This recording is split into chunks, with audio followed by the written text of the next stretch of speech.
Hello students, my name is Preeti. आज हम class 12 physics में चैप्टर नंबर 4 का लेक्चर नंबर 3 करने जा रहे हैं।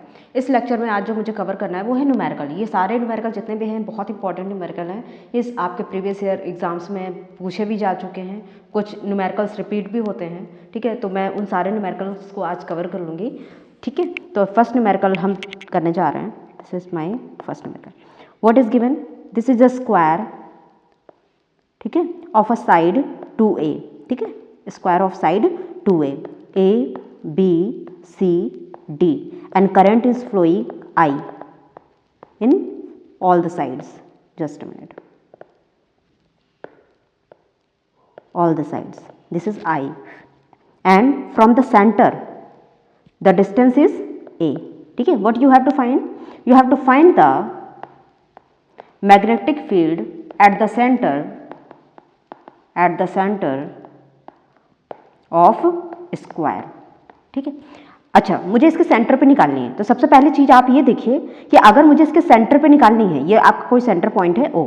ठीक है, तो आपके इस सेंटर से ये स्क्वायर की चारों साइड्स पे करंट बह रही है, तो इन चारों साइड्स की वजह से ही इन मैग्नेटिक फील्ड होगी। ठीक है, तो जब मैं क्या करूंगी, सबसे पहले मैं क्या लेती हूँ, AD साइड ले लेती हूँ। इसमें साइड्स कितनी है? ठीक है, magnetic field of sides AB, magnetic field of sides BC, magnetic field of side CD, magnetic field of side DA। ठीक है, ये आपकी होगी B टोटल। ठीक है, अब मैं निकाल लेती हूँ, जो कि ये स्ट्रेट वायर है। ठीक है, स्ट्रेट वायर की वजह से मैंने मैग्नेटिक फील्ड आपको बताई थी क्या होती है, due to straight magnetic field due to a straight wire, magnetic field due to a straight wire. इसके मैग्नेटिक फील्ड मैंने आपको बताई थी mu not I upon 4 pi A sine phi 1 plus sine phi 2। ठीक है, ये मैंने आपको बताई थी। यही मैग्नेटिक फील्ड, देखिए ये आपका स्ट्रेट वायर है, इसकी जो डिस्टेंस है आपकी A है। ठीक है, इसका जो एंगल बढ़ रहा है, आपको पता है कोई भी स्क्वायर का जो बाइसेक्टर होता है, जो स्क्वायर का जो डायगोनल होते हैं, जो कट करते हैं, वो 90 डिग्री पे कट करते हैं। ठीक है, ये जो इनका एंगल होता है ये 90 डिग्री। तो अगर ये इसका बाइसेक्ट, अगर मैं इसको 20 से काट दूं, ठीक है, इसके सेंटर से ले लूं, तो ये 45 हो जाएंगे। तो ये आपका हो जाएगा 45 डिग्री, ये भी आपका हो जाएगा 45 डिग्री। ठीक है, अब हम लोग निकाल लेते हैं B टोटल। ठीक है, तो यही कहानी हर जगह चलेगी। अगर आप इस वाले AB वायर के लिए देखेंगे तो भी इसका बाइसेक्टर इसको 45 डिग्री, आपको फाई 1 एंड फाई 2 ये आपको 45 डिग्री। ठीक है, because square diagonal intersect at 90 degree पे इंटरसेक्ट करते हैं। ठीक है, अब हम लोग B टोटल निकाल लेते हैं। सबसे पहले हम लोग क्या करते हैं, BAB निकाल लेते हैं। ठीक है, BAB का क्या होगा, म्यू नॉट I, करंट आपको पता ही है, I बह रही है 4 पाई A, इसकी वैल्यू क्या है फाई 1 फाई 2 की 45 डिग्री प्लस 45 डिग्री। ठीक है, तो आपको ये पता है कि ये सारी स्क्वायर में सारी साइड्स इक्वल होती है। ठीक है, तो आपको पता है BAB is equal to BC plus BCD is equal to BCD is equal to BDA। ये सारी बराबर होंगी। मैंने एक की निकाल ली, इसको हम जरा निकाल लेते हैं। Mu not I upon 4 pi A, ये साइन 45 की वैल्यू क्या होती है, यहाँ पे मैं इसको साइन 45 कर लेती हूँ। You will write that sine 45 degree. तो ये हो जाएगा आपका 1/√2 प्लस 1/√2। जब आप इसको सॉल्व करेंगे, mu naught I upon 4 pi A, ठीक है, 2/√2। तो यहाँ पे आपका हो जाएगा mu not I√2 upon 4 pi A। यह आपका आ गया B ऑफ AB। यही आपकी सारी जितनी भी हैं साइड्स, उसकी वजह से ये मैग्नेटिक फील्ड सेम होगी, क्योंकि साइड्स इक्वल है। एंगल भी जो है 90 डिग्री पे ही, तो 45 डिग्री इसका एंगल भी होगा। ठीक है, तो हमको ये पता है BAB is equal to BBC plus equal to BBC is equal to BBC is equal to BCD is equal to BDA is equal to mu not I√2 upon 4 pi A। ठीक है, तो B टोटल आपका क्या हो जाएगा, B total is equal to 4 times of BAB। ये हम लिख सकते हैं। तो 4 into mu not I√2 upon 4 pi A, 4 will be cancel out. ठीक है, तो आपका क्या हो जाएगा, mu not I√2 upon pi A। This is the total magnetic field at the center. अब इसकी डायरेक्शन निकाल लेते हैं। अच्छा, डायरेक्शन कैसे निकालूंगा, आप स्क्वायर की साइड्स में जिस तरफ करंट बह रही है, ठीक है, उसकी तरफ आप थंब रखेंगे तो आपकी जो मैग्नेटिक फील्ड की डायरेक्शन है वो बाहर की तरफ आ रही है, ठीक है। तो इसमें जो मैग्नेटिक फील्ड की डायरेक्शन होगी, direction is outward, outward means dot, इसकी जो मैग्नेटिक फील्ड होगी सेंटर पे वो डॉट होगी, ठीक है, आउटवर्ड मैग्नेटिक फील्ड होगी। अब हम लोग इसके बाद अगले न्यूमेरिकल पे चलते हैं। एक आपका वायर है, ठीक है, अगला न्यूमेरिकल आपका ये है, दिस इज अ वायर, ठीक है, ये बीच में इसमें एक लूप है, फिर यहाँ से करंट इसकी आई निकल गई है, ठीक है, इसके इस पॉइंट पे सेंटर, ये आपका इसका ओ है, ठीक है, और इसकी जो रेडियस है वो आर है, ठीक है, इसमें भी करंट आई फ्लो कर रही है, ठीक है। इसमें हमको क्या निकालनी है जरा दिखाते हैं, magnetic field at the point O, magnetic field at the point O, इसकी मुझे मैग्नेटिक फील्ड निकाली है। अच्छा ये बताइए, मैंने आपको बताया था जब भी हम किसी करंट कैरिंग कंडक्टर के अराउंड मैग्नेटिक फील्ड निकालते हैं, तो मैंने आपको जब ये बात बताई थी तो मैंने ये बताया था कि इसके अराउंड तो मैग्नेटिक फील्ड होती है बट कंडक्टर के ऊपर कोई मैग्नेटिक फील्ड नहीं होती है। तो ठीक है, देखिए अगर मुझे magnetic field at the point O, तो जब मैं इसको बाहर बढ़ाऊंगी तो ये जो ओ पॉइंट आ रहा है ये इसी वायर पे आ रहा है, ठीक है, इसका मतलब इस पॉइंट, ये जो आपका ए बी सी डी, ठीक है, तो इसमें ए बी और सी डी जो हमारी मैग्नेटिक फील्ड होगी, A B is equal to magnetic field of C D, क्योंकि ये स्ट्रेट वायर उसी पॉइंट पे मूव कर रहे हैं, वायर पे ही जा रहा है, ठीक है, इसकी मैग्नेटिक फील्ड होगी आपकी 0। इस बात को आप ध्यान रखिए, मैंने आपको बताया था किसी भी कंडक्टर के ऊपर कोई मैग्नेटिक फील्ड नहीं होती, उसके अराउंड होती है, ठीक है। तो ये जो पॉइंट है ये कंडक्टर के ऊपर से जा रहा है, तो इसलिए यहाँ पे मैग्नेटिक फील्ड इसकी होगी 0। अब हम इस सर्कुलर लूप की वजह से निकाल लेते हैं। अब सर्कुलर लूप आपका क्या बोलता है, सर्कुलर लूप आपका है बी सी, ठीक है, सर्कुलर लूप आपका निकाल लेते हैं। For a circular loop, for a circular loop B is equal to mu not I upon 2r होता है, ठीक है, लेकिन हमको ये पता है ये कंप्लीट लूप के लिए होता है, this is the complete loop. अगर मैं हाफ लूप की बात करूं, हाफ लूप, तो यहां पे क्या हो जाएगा, b is equal to 1/2 mu not I upon 2r, तो यहां पे हो जाएगा mu not I upon 4r। तो इसकी मैग्नेटिक फील्ड टोटल कितनी होगी, b is equal to B A B plus B, ये आपकी थी जो आपका लूप था आपका BC था, this is the BC loop, BC plus B of CD, ठीक है। तो देखिए ये तो 0 plus mu not I upon 4r plus 0, ठीक है, तो मैग्नेटिक फील्ड इसकी कितनी आ गई, mu naught I upon 4r। This is the answer of this problem. अब इसकी डायरेक्शन हम लोग निकाल लेते हैं। अच्छा ये देखिए, ये जब हम इसकी करंट को देख रहे हैं सर्कुलर लूप में, तो ये जा रही है क्लॉकवाइज। क्लॉकवाइज में कैसी जाती है, क्लॉकवाइज में अगर हम लोग घुमाएंगे तो हमारा जो थंब होता है वो इनवर्ट डायरेक्शन शो करता है, ठीक है, तो हमारी जो मैग्नेटिक फील्ड की डायरेक्शन होगी invert direction of magnetic field, यानी कि यहाँ पे जो डायरेक्शन होगी वो डॉट होगी, ठीक है। तो इतनी बात हम लोगों ने डायरेक्शन की भी बात कर ली। अब हम लोग अगले न्यूमेरिकल पे जाते हैं कि सपोज ये आपका कोई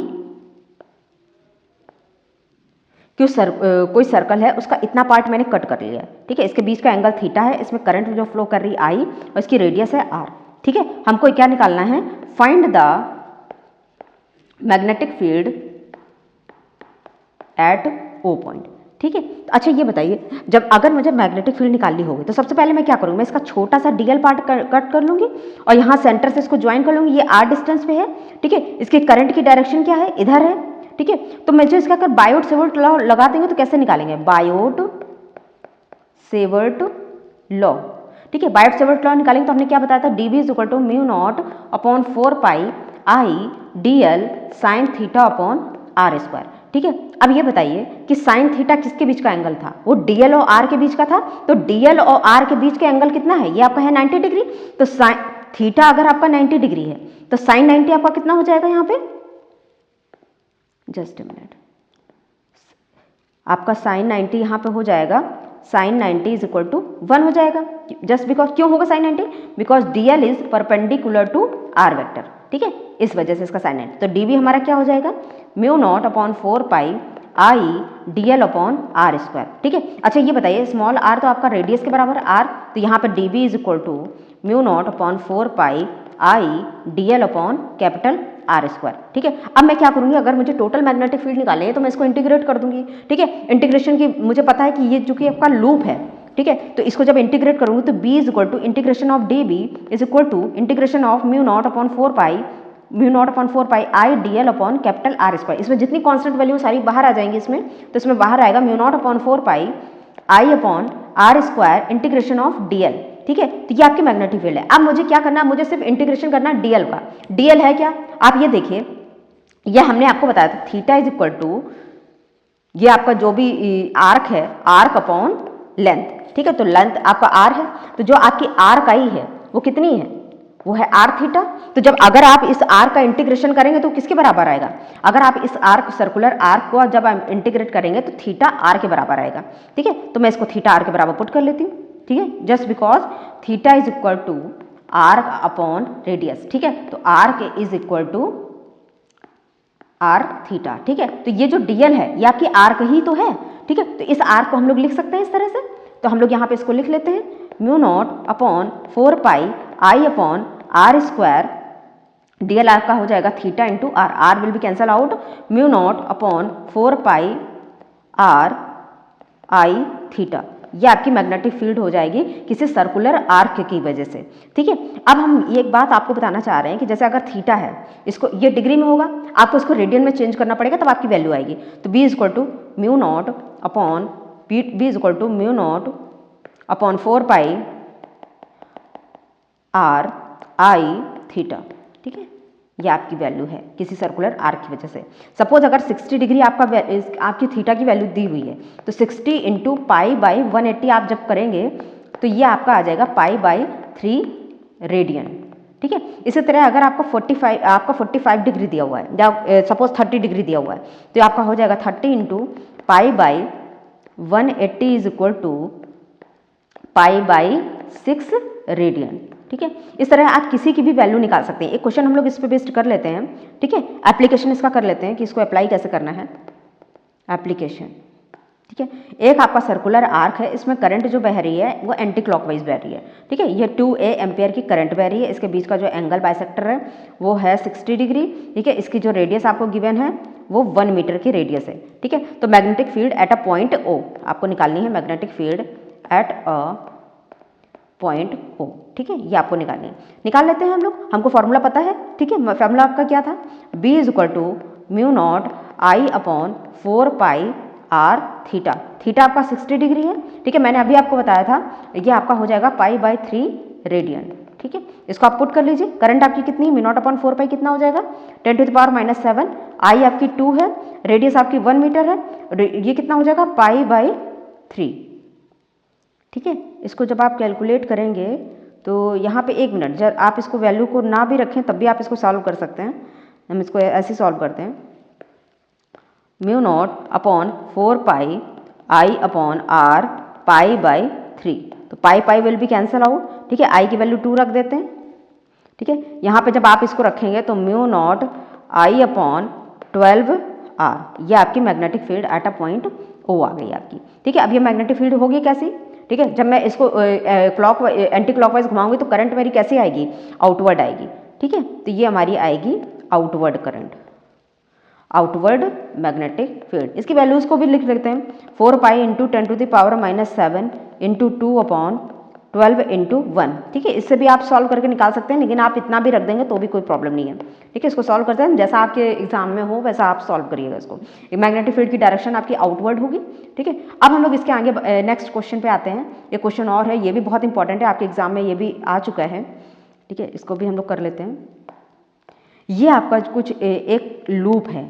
ठीक है, ये लूप कुछ इस तरह से है कि ये यहाँ से चला है और यहाँ से इसका ये निकल गया है। ठीक है, ये इसकी करंट है आई, ऐसे जा रही है, यहाँ पे इसकी जो करंट है एंटी क्लॉकवाइज है। ठीक है, इसका सेंटर है O, इसकी रेडियस है R। ठीक है, ये मैंने सारी बातें इसमें लिख दी। Find the magnetic field at the point O। ठीक है, आपको मैग्नेटिक फील्ड किसी पॉइंट O पे निकालनी है।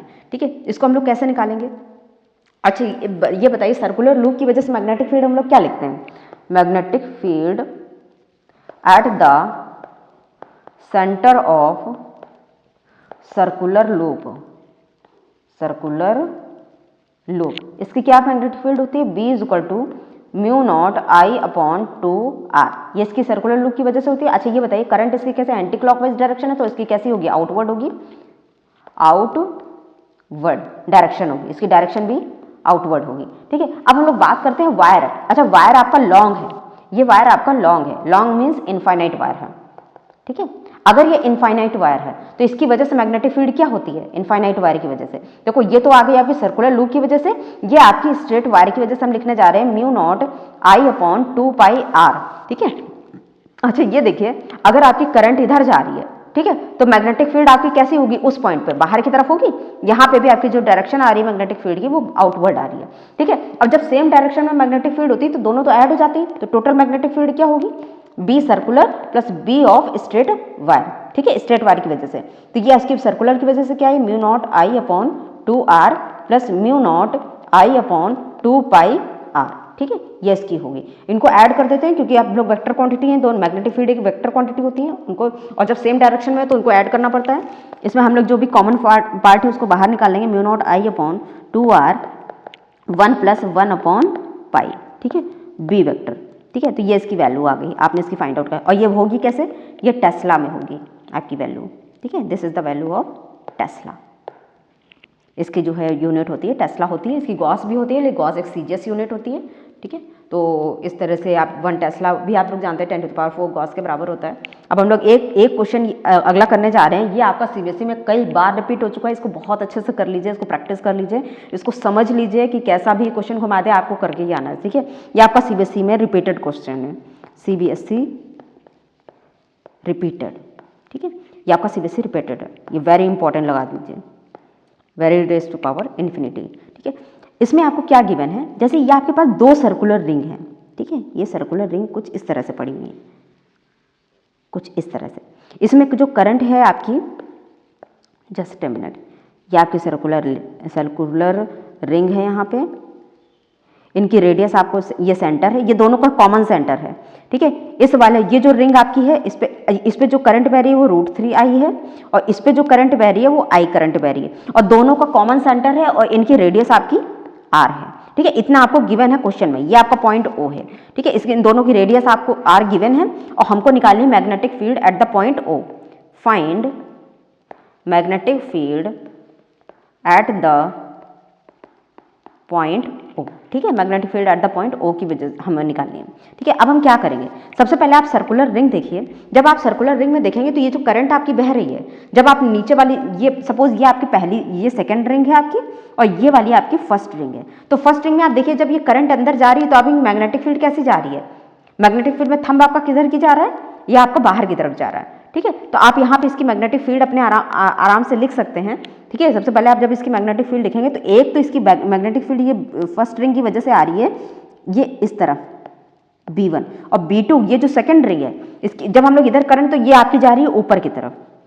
ठीक है, तो ये आपका है B2, B1 और B2 दोनों सर्कुलर रिंग है, आपको पता चल गया। ठीक है, एक में √3i करंट बह रही है, एक में I करंट बह रही है। ठीक है, इसमें √3i है, इसमें अब ये देखिए B1 and B2 are perpendicular. ठीक है, आप ये देख रहे हैं B1 and B2 are perpendicular to each other.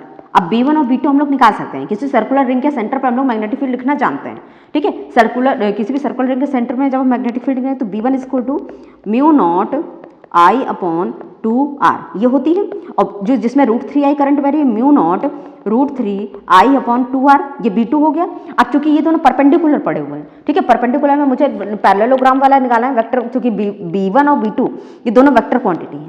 ठीक है, तो हमको ये पता है अगर ये इनके बीच का थीटा कितना है, 90 डिग्री, थीटा इज 90 डिग्री। तो B नेट जब हम निकालेंगे √B1² plus B2² plus 2B1B2 cos theta. ठीक है, तो थीटा तो आपका 90, तो इतना टर्म आपका 0 हो जाएगा। ठीक है, तो आपके पास बचेगा क्या, B =